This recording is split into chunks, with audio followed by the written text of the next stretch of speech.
Al-Kafirun ini surat yang dini turun ya, diterima oleh Nabi pada urutan yang ke-19. Pendapat lain mengatakan yang ke-17. Surat Al-Kafirun ini tegas memberikan direction, arahan, bimbingan kepada kita untuk satu, menjaga, mempertahankan, mengagungkan, mensakralkan ajaran nilai-nilai dalam agama kita, tentu saja dengan memuliakan, mengagungkan, dan juga mensakralkan ajaran orang lain, ajaran agama lain. Sebenarnya surat Al-Kafirun ini tidak mutlak kepada semua orang kafir. Mari kita uji. Bismillahirrahmanirrahim. Qul, katakanlah maksudnya ya Muhammad, ya asyrafar rusul. Nanti kita akan bandingkan dalam beberapa tafsir ya.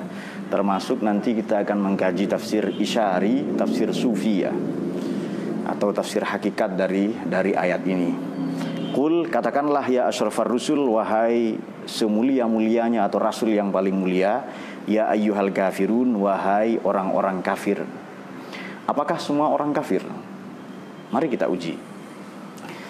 Mereka yang datang kepada Nabi, para pembesar yang datang kepada Nabi, Abu Jahal, Abu Lahab, kemudian Wa'il, kemudian Walid bin Al-Mughirah.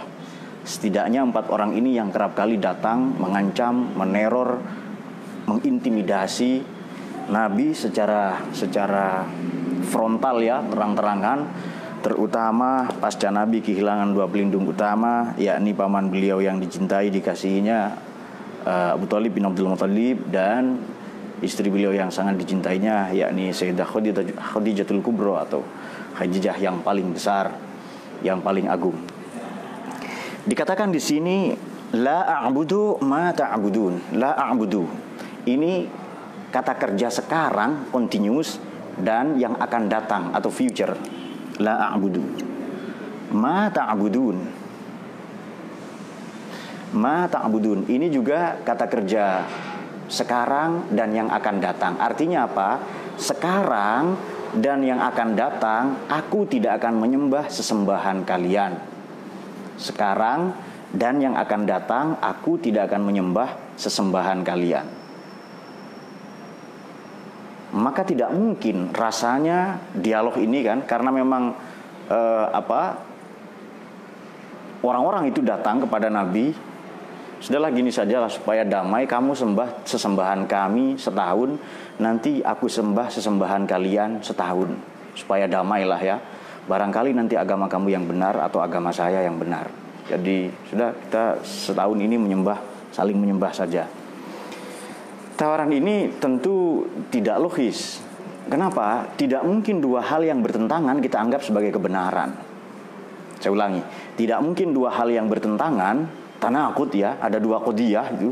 Kalau kita ngaji mantik itu, dua-duanya kita anggap sebagai kebenaran. Mana mungkin iman dengan kufur kita anggap sebagai kebenaran? Mana mungkin harapan dan putus asa dua-duanya kita anggap sebagai kebenaran atau kita terima? Tidak mungkin zolim dengan adil itu disamakan. Sama dengan barat dan timur, dua-duanya saling berseberangan, bertolak belakang. Maka la a'budu ma ta'budun, kami tidak menyembah apa ta'budun ini progresif, continuous, sekarang, hal, dan mustakbal.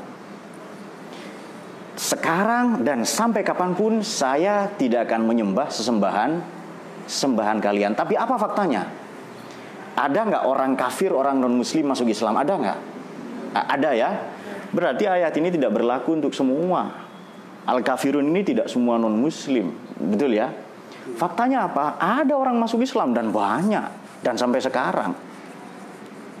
Oleh karena itu ya ayyuhal kafirun ini kepada siapa khitobnya? Nah, tadi kita sebutkan kepada para pembesar, kepada para pemimpin, kepada para oligark, kepada para demagog mereka, yakni siapa? Jahal, Lahab, Wa'il, dan Walid bin Al-Mughirah. Kepada mereka lah ayat ini dituduhkan, dihitobkan. Kemudian wala antum, dan tidak pula kalian abiduna, kalian semua menyembah, ini subjek ya, pronoun, ma'abud, apa-apa yang aku sembah sekarang dan di masa lalu. Baik. Kemudian wala ana, dan tidak pula aku abidun, penyembah, ma'abattum, apa yang telah kamu sembah. Mari kita garis bawahi, ini kata kerja masa lampau, fi'il madhi. Betul ya? Past tense. Apa yang telah kamu sembah di masa lalu. Jadi ada orang namanya Abu Raja Al-Ata'i. Ini kalau melakukan perjalanan, di tengah perjalanan itu, di tengah-tengah padang pasir, kata Abu Raja Al-Ata'i ini, sudah tiba waktunya menyembah berhala-berhala. Berhala kalau laki-laki, berhali kalau perempuan. Dewa kan dewi kan, begitu kan? Santra, santri ya, mungkin begitu. Maka dibikinlah gundukan tanah, gundukan seperti ya bukit-bukitan, bukit kecil ya dari pasir itu. Maka diambillah unta yang sedang banyak air susunya itu kencing di situ ya, di bangunan atau bukit-bukitan kecil itu loh ya, kan mobil-mobilan kan, bukit-bukitan kecil itu, kencinglah di situ unta dan mengeras. Lalu berkelilinglah. Ini kesaksian dari Abu Raja Al-Ata'i, dan kami menyembah itu. Maka dulu ada orang pra-Islam itu bikin roti, bikin patung dari batu lalu disembah, bikin patung dari roti dan lalu dimakan. Dan ini fakta. Kemudian ambil batu, kadang kalau sudah tiba waktunya nyembah, ambil 4 batu. Jadi pasang 4 batu ya, begini. Ini untuk tungku pembakaran. Setelah selesai masak, batu tempat dia memasak itu disembah, dikelilingi.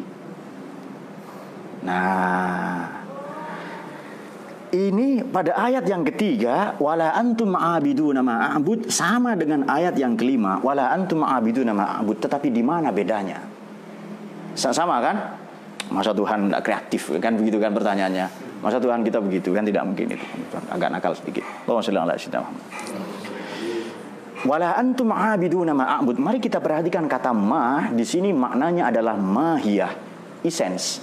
Sementara ma pada ayat yang kelima adalah kaifiyah, tata cara. Aku tidak akan menyembah sesembahanmu, zatnya, ya kan? Jauharnya, esensinya, mahiyahnya. Yang di bawah wala antum ma'abiduna ma'abud, aku tidak akan menyembah tata cara kalian beribadah. Ada enggak tata cara ibadah umat Islam yang ia adalah adaptasi daripada umat terdahulu? Ada enggak? Ada enggak? Ya banyak, nyembelih, kemudian kurban itu ya. Karena orang kurban itu bertanya, mahazil adhahi ya Rasulullah, ini sembelihan apa? Kanjeng Nabi SAW menjawab, hadhi sunnatu abikum Ibrahim, ini sunnah bapakmu Ibrahim. Orang Arab ini cenderung pragmatis, terutama Arab Badui lah ya. Sobat gurun, the guruns, bukan kadrun, bukan the guruns. Ini nanya, wa malana minha, kami dapat apa? Jadi nanya, kalau saya lakukan ini, saya dapat apa? Itu ya Indonesia banget lah ya. Jadi tidak semua ya, tapi sebagian dari saudara kita begitu. Wa malana minha, ya di setiap rambut, di setiap bulu, di setiap tetesan darah, di setiap serat-serat daging itu ada apa? Ada kebaikan untuk kalian. Lakum dinukum waliyadin, bagi kalian agama kalian. Din maknanya bisa balasan, tetapi juga bisa keyakinan. Baik, mari kita ulas sekarang lebih dalam. Itu hanya muqaddimah saja. Sekarang kita naikkan level atau grade tafsir kita, nanti sampai ke tafsir yang isyari. Bismillahirrahmanirrahim. Qul, katakanlah tadi, ya asyrafar rusul, ya sayyidal anbiya wal mursalin, sayyidu alamil mulki wal malakut. Wahai kanjeng Nabi, ya ayyuhal kafirun, wahai orang-orang kafir. Tetapi mengapa maknanya tidak semua? Tidak semua orang kafir kan? Hanya 4 orang tadi yang kerap datang, Jahal, Lahab, Wa'il, dan Walid bin Al-Mughirah, ayahnya Khalid bin Al-Walid. Ini sama dengan ayat Quran di surat Al-Baqarah ayat 6. Sawa'un 'alaihim anzartahum am lam tunzirhum la yu'minun. Tidak ada bedanya bagi engkau Muhammad, apa kau beri peringatan mereka, apa tidak kau beri peringatan mereka, mereka tidak akan beriman. Kepada semua orang kafir enggak itu? Tidak. Buktinya apa? Banyak orang beriman sampai sekarang. Makanya ini dikhususkan kepada mereka yang sudah tidak mungkin beriman lagi. Nah, itu dia. Dan ini kepada para pembesar, tidak mungkin kepada yang receh-receh.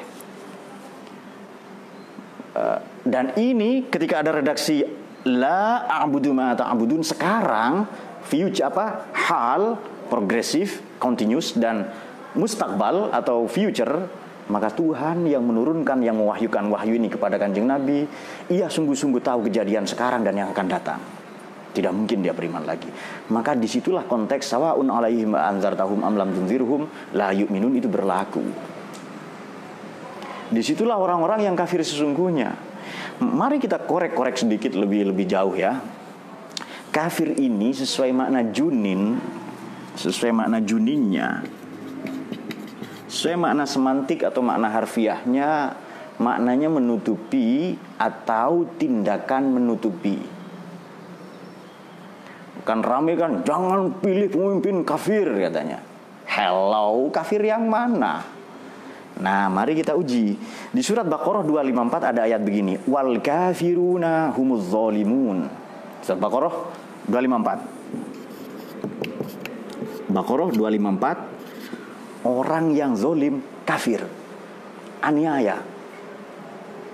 Jadi orang yang zalim ini banyak sekali ya. Innasyirka la zulmun azim. Kemudian khaba man hamala zulman, maka merugilah orang yang membawa kelaliman atau kezaliman.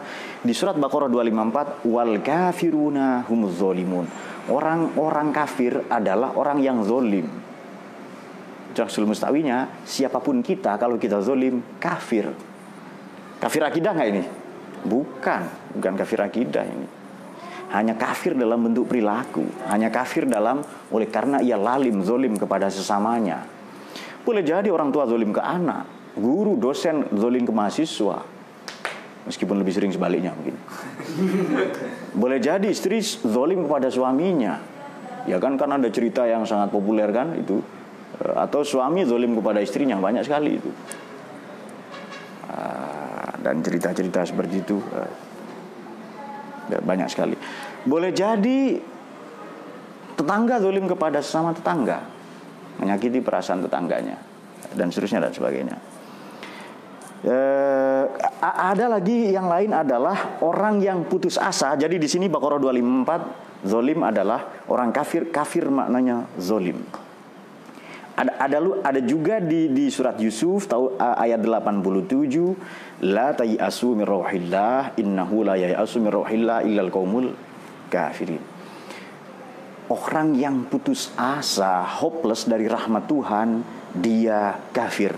Nah, jadi kafir ini ya, satu zalim, kemudian yais, orang yang putus asa. Ini ada di surat Yusuf ayat 87 tadi. Yusuf ayat 87. La tayasu mir rauhillah innahu la yayasu mir rauhillah illal qaumul kafirin. Jangan kamu putus asa. Siapapun Anda, kalau Anda putus asa di Indonesia. Anda putus asa dengan Pancasila. Anda putus asa dengan kebinekaan kita. Anda juga kafir. Maka tidak gampang kita menuduh kafir kepada siapapun kan. Sampai-sampai Nabi mengingatkan kita, man kaffara akhahu fahuwa kufrun. Di redaksi yang lain, man kaffara akhahu musliman fahuwa kufrun. Barang siapa menuduh saudaranya kafir, dialah yang kafir. Atau ia akan tuduhan itu kembali pada dirinya sendiri. Nah sekarang ini banyak orang secara serampangan ya menuduh kafir kepada sesamanya. Ada ideologi takfiri, gampang mengkafir-kafirkan. Kafir, beda mazhab kafir itu ya. Beda kelamin kafir, kafir semua nanti itu. Nah ini banyak sekarang orang-orang yang seperti itu. Dan penyakit ini mungkin butuh sekian generasi untuk menyembuhkannya ya. Ideologi takfiri. Biasanya kalau takfiri ini disusul dengan saudara kembarnya atau sepupunya, yakni tabdi'i, gampang bid'ahkan. Lalu tasyriki, gampang mensyirik-syirikkan. Apapun yang berbeda dengan dia syirik.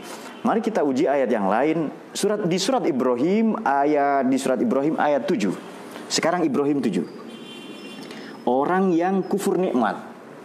Jadi orang yang ingkar nikmat. Jadi ingkar nikmat itu juga Di surat Ibrahim ayat berapa tadi? Ibrahim 7. La in syakartum la azidannakum wa la in kafartum inna azabi lasyadid. Kalau kamu kufur, ini bukan kafir secara akidah, kamu ingkar nikmat. Jadi ingkar nikmat saja kafir. Betapa setiap hari kita ini kafir sebenarnya. Lalu kenapa kita sibuk dengan orang lain yang kafir? Kita setiap hari kafir kok. Kita setiap hari ingkar nikmat. Apa setiap detak jantung, denyut nadi, aliran darah, kedipan mata, semua sudah kita syukuri. Kalau belum, ya berarti kita kafir sebenarnya. Ini sudah agak tinggi sedikit ya. Sudah tidak tekstual sekarang, sudah agak nama pintar lah kita sedikit ini. Lalu ada lagi, bahkan di Quran di surat Hadid, Al-Hadid juz 26 ya, ayat 20, petani saja itu disebut kafir. Petani kafir itu. Kamatsali ghaitsin a'jabal kuffar nabatuhu tsumma yahiju fatarahu musfarrun tsumma yakunu hutama. Seperti hujan yang tanaman-tanamannya mengagetkan, membuat takjub kufar. Bukan seperti ustadz yang nggak bisa tasrif itu, bukan. Itu bukan ustadz, itu bukan. Kufar maknanya ini yang kufar, yang kufar petani di surat Al-Hadid ayat 20. Jadi kufar maknanya petani, ini di surat Hadid ayat 20. Maknanya kufar bukan orang kafir, petani. Kenapa? Karena petani menutupi benih atau biji tanaman dengan tanah. Makanya cover buku, penutup buku disebut cover. Sarung pedang juga disebut cover. Nah, kalau begitu telah banyak kesalahkaprahan mengepung kita, terutama di jagat medsos perihal kafir itu apa. Baik, mari kita teruskan. Jadi kafir itu maknanya banyak ya. Zolim, putus asa, ingkar nikmat, petani bahkan disebut kafir itu. Baik. Qul ya ayyuhal kafirun. Mari kita tingkatkan sedikit lagi ya. Kita tingkatkan sedikit lagi ini. Al-kafirun ini sebenarnya bukan di luar tetapi di dalam. Ini tafsir Isyari sekarang ya, tafsir Sufi. Wahai orang-orang yang kafir, maknanya bukan orang. Wahai nafsu ammarah dan lawamah. Nah, ditambah keren sedikit ini. Wahai nafsu ammarah dan lawamah. Ammarah katsirul amri lisu. Banyak sekali maunya perintahnya kepada kepada negativitas, kepada keburukan. Negativitas ya, kepada keburukan. Kalau lawamah ini nafsu yang lawam, cenderung laim, mencaci. Kamu S1 kok masih gitu perbuatanmu itu. Kamu lo pernah ngaji, sudah santri, kok masih gampang mengkafirkan orang lain. Bahkan film dikafirkan. Coba itu. Film dikafirkan. Jadi qul ya ayyuhal kafirun, wahai, katakan Muhammad. Kita kan Muhammad semua kan? Karena dalam diri kita ada Nur Muhammad, ada hakikat Muhammadiyah. Kalau mau jadi insan kamil, pribadi insan yang paripurna, jifan mukti ya, pribadi yang enlightened, yang tercerahkan, yang jifan mukti dalam para penganut Vedantis, dalam tradisi Persia disebut Raushan Fikr. Orang Buddha menyebutnya Praticca Samutpada, mereka yang tercerahkan. Ya ayyuhal kafirun, wahai nafsu yang kafir. Nafsu yang menutupi kebenaran. Apakah kebenaran Tuhan, kebenaran Kanjeng Nabi, kebenaran Quran, kebenaran bahwa kita hidup di Indonesia, ini kan fakta. Kebenaran bahwa kita ini sama manusia. Nah, ini sudah meningkat sedikit ini. Qul ya ayyuhal kafirun, wahai nafsu ammarah. Ammarah ini katsirul amr. Ini nafsul ammarah bisuillah ma rahimah rabbi di surat Yusuf itu ya. Katsirul amri, banyak maunya, banyak perintahnya. Pokoknya maunya enak-enak saja itu. Atau lawamah. Sebelum nanti ke nafsu yang mutmainnah ya. La a'budu, aku tidak menyembah. Berarti saya mengambil jarak dengan nafsu saya. Karena saya sudah bersaksi kan di sebelum kita lahir ke dunia sudah ada itu, sudah ada perjanjian MOU dengan Tuhan. Alastu bi rabbikum, apakah aku bukan Tuhan kalian? Qalu bala syahidna. Nah, kami bersaksi. Artinya kita sudah wali, kita sudah sufi sebelum lahir. Kita sudah berada di makom syukur. Tetapi hidup ini kemudian mengotori ya perjalanan hidup kita, banyak onak berduri, terjal berliku, mengotori kedirian kita. Maka di Quran ada wa nafsi wa ma sawwaha, demi jiwa dan penyempurnaannya. Oleh karena jiwa ini tidak auto perfektif, tidak sempurna dengan sendirinya, maka kita harus senantiasa tazkiyatun nufus, purification of soul, menyucikan jiwa, mencucikan diri, membersihkan diri kita. Dari apa? Ya dari al-kafirun ini, dari nafsu yang ammarah, dari lawamah, dari segala bentuk pemberhalaan pada selain Tuhan. Jadi sebenarnya ayat ini motifnya sangat emansipatoris. Ini sudah filosofi sekarang. Jadi ayat ini motifnya sangat emansipatoris, bercorak membebaskan, mengemansipasi diri kita kepada segala bentuk pemberhalaan, penyembahan, menuhankan apapun selain Allah Subhanahu wa taala. Kok kadang bahasa ilmuwan sulit dipahami, kadang lah ya, tapi menurut saya gampang ya.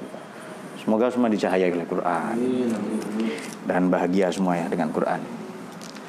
Baik, la a'budu ma ta'budun. Semoga waktunya cukup. La a'budu ma ta'budun. Saya tidak akan menyembah, menghamba, melayani, memberikan segala bentuk pengorbanan ma ta'budun kepada apa yang kamu sembah sekarang dan yang akan datang. Ini juga berhubungan dengan lifestyle, dengan gaya hidup. Sekarang manusia modern menyembah apa? Menyembah apa? Ya kan? Mengapa pencarian pada Tuhan itu sangat sulit? Ya, karena boleh jadi yang dia cari adalah objek yang dia cari adalah subjek itu sendiri.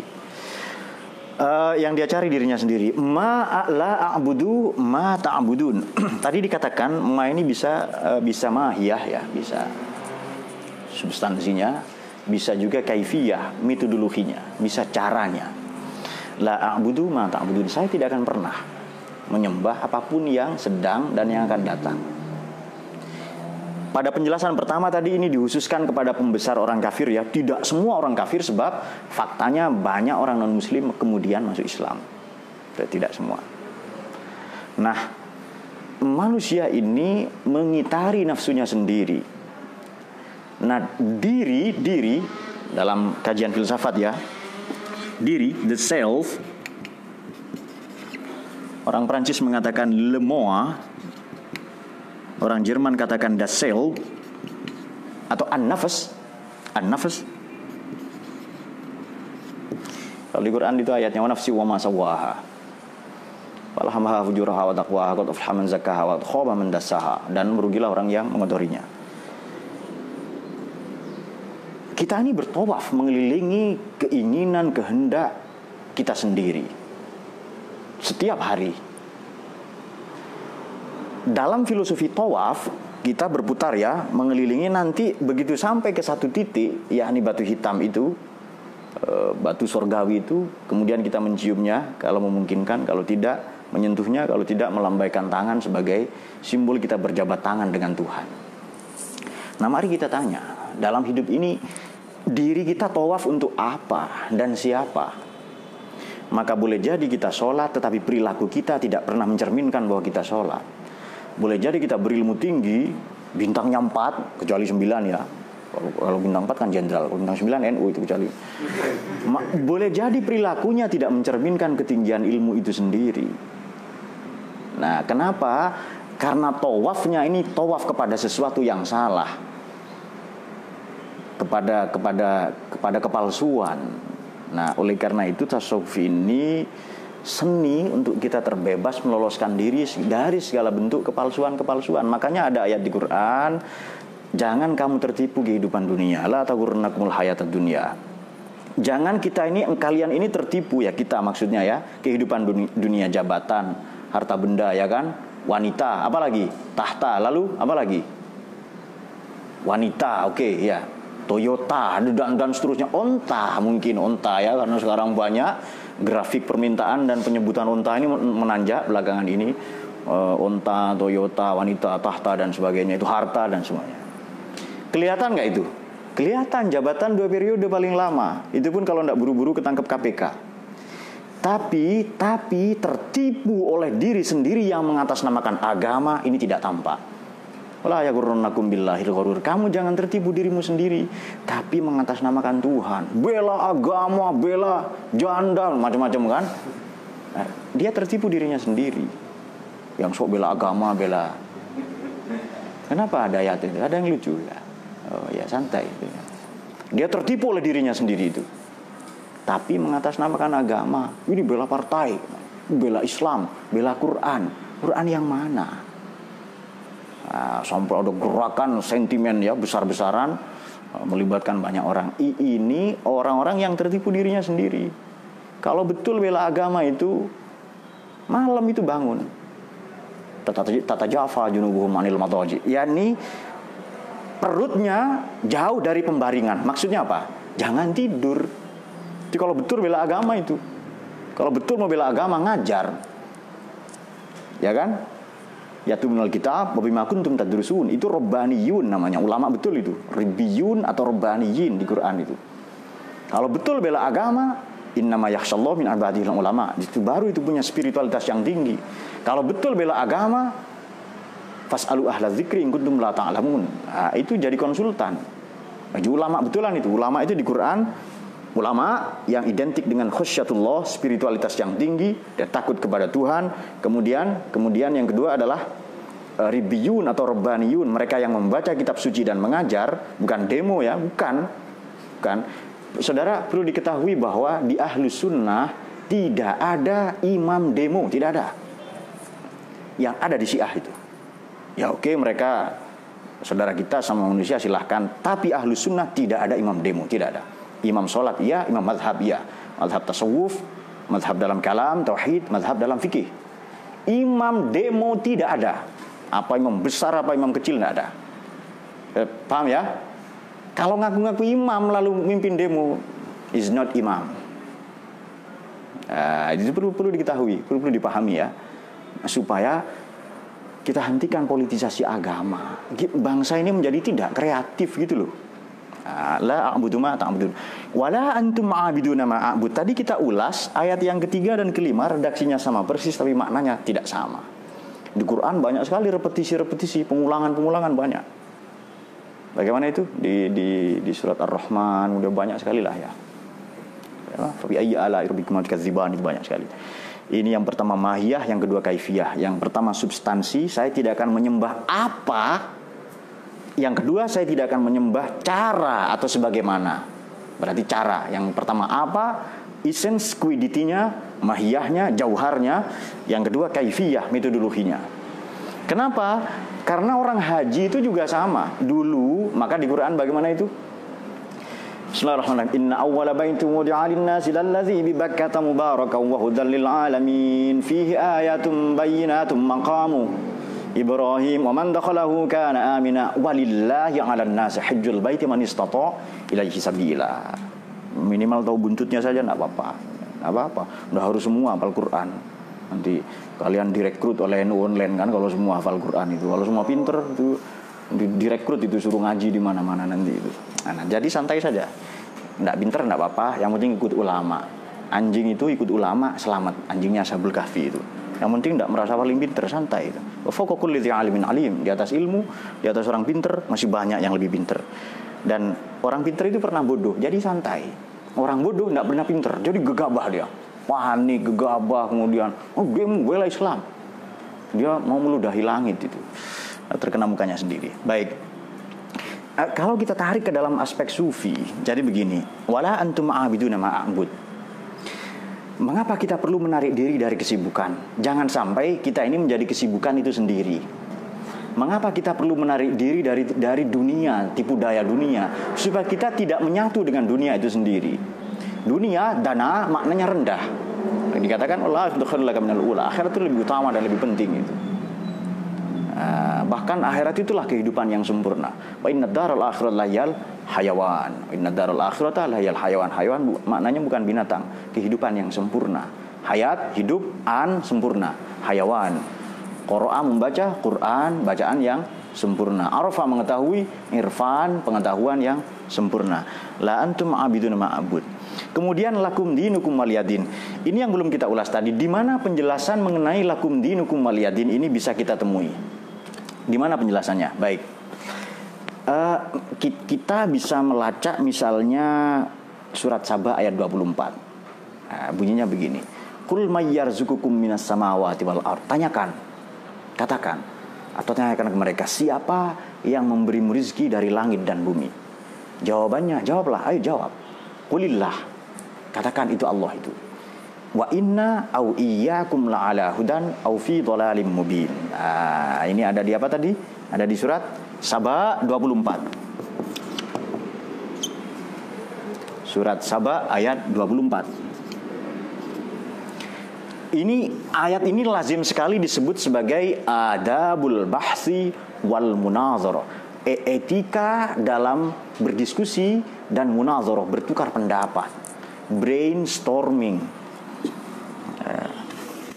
Jadi Saba 24 ini adalah adabul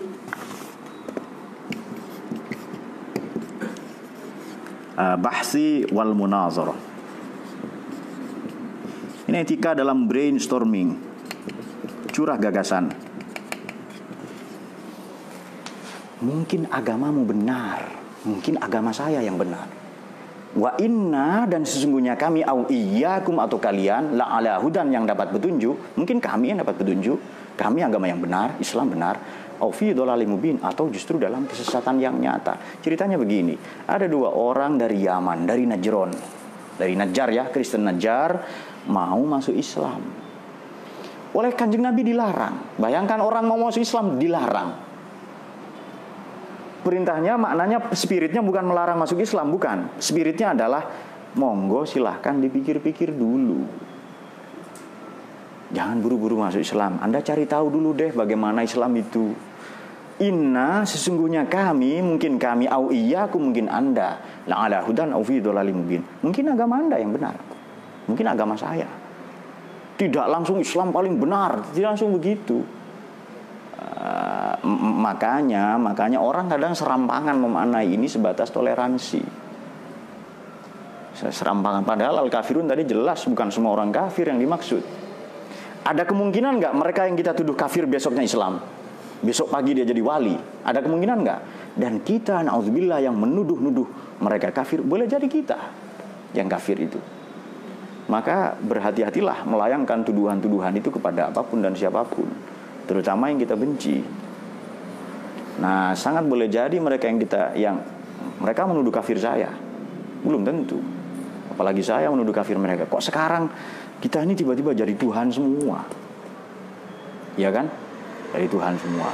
Merasa paling benar, merasa paling Islam itu. Yang dia belajar Islam itu kemarin sore. Nah, itu dia. Jadi ada dua orang Kristen mau masuk Islam dari Yaman, dari Najjar ya, kadang disebut Najran. Oleh Nabi dilarang, jangan.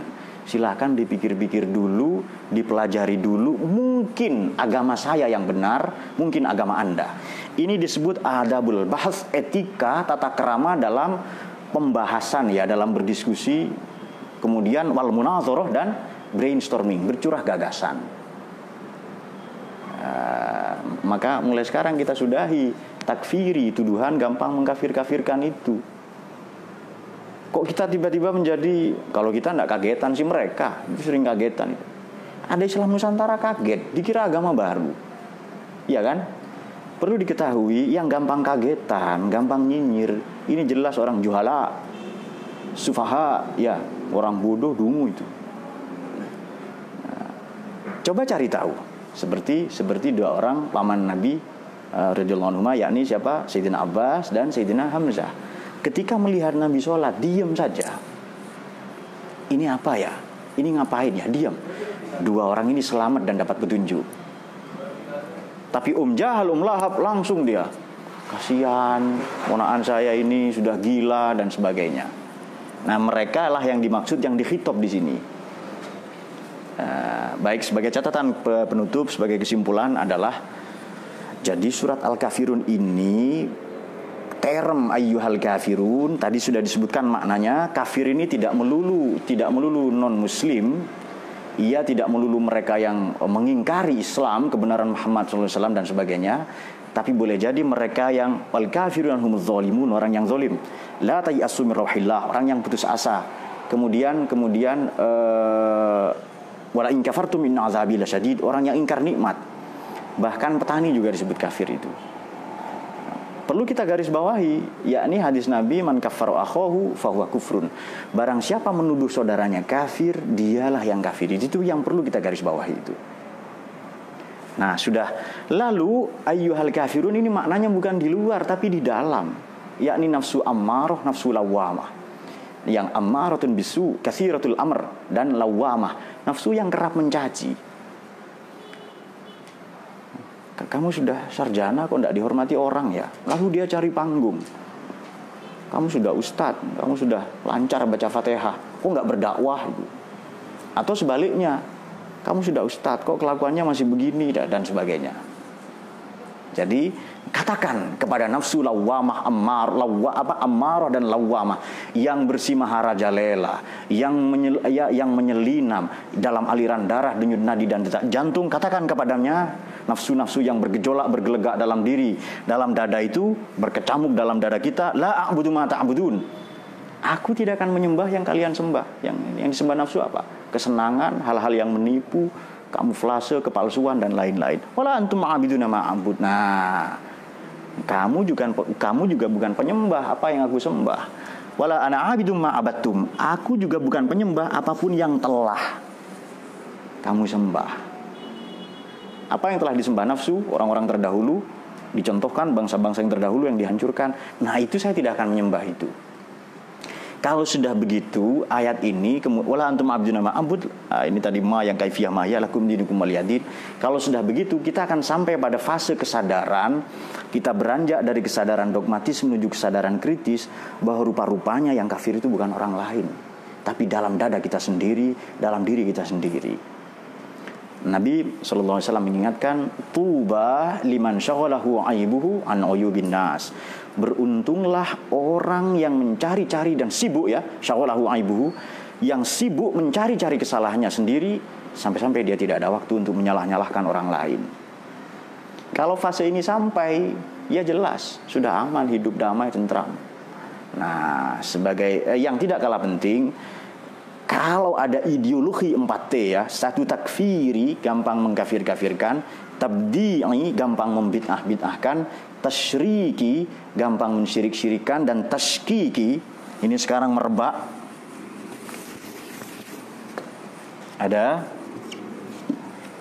Kalau ada ideologi ini, takfir, kemudian tasyrik, kemudian tabdi' dan tashkik. Ini propaganda yang ini, propaganda, gampang membid'ah-bid'ahkan, gampang mensyirik-syirikan, gampang mengkafir-kafirkan. Ideologi 4T ini sekarang disebarluaskan, diimpor sebanyak-banyak, disebar di kampus-kampus, di sekolah-sekolah. Boleh jadi yang menyelinap dalam ormas-ormas. Kalau ada ideologi seperti ini, maka dia musuh agama, musuh negara, kita wajib melawannya. Tidak hanya musuh negara, musuh agama juga, kita wajib melawannya. Gampang mengkafir-kafirkan, mensyirikkan, membid'ah-bid'ahkan, dan tashkik, menanamkan syak, skeptis, keraguan-raguan, propaganda. Sekarang ini mewabah ya, mewabah ini. Makanya merubah ini, menyembuhkan luka yang ditimbulkan oleh ini mungkin butuh sekian generasi. Dulu Allah yarham Gus Dur sudah melakukan itu. Sekarang